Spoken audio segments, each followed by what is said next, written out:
મારું નામ પાર્વતીબેન શંકરભાઈ સિંગાડે, ગામ ચાવસાળા, હટીફળિયામાં રહું છું. અમે પહેલાં કાચા મકાનમાં રહેતા હતા.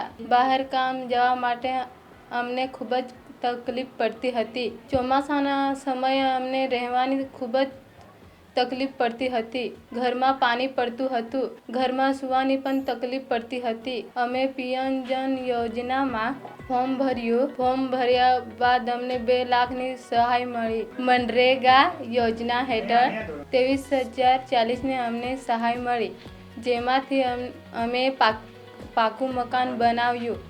તે બદલ અમે વડાપ્રધાન નરેન્દ્રભાઈ મોદી અને ગુજરાતના મુખ્યમંત્રી ભૂપેન્દ્રભાઈ પટેલનો ખૂબ ખૂબ આભાર માનીએ.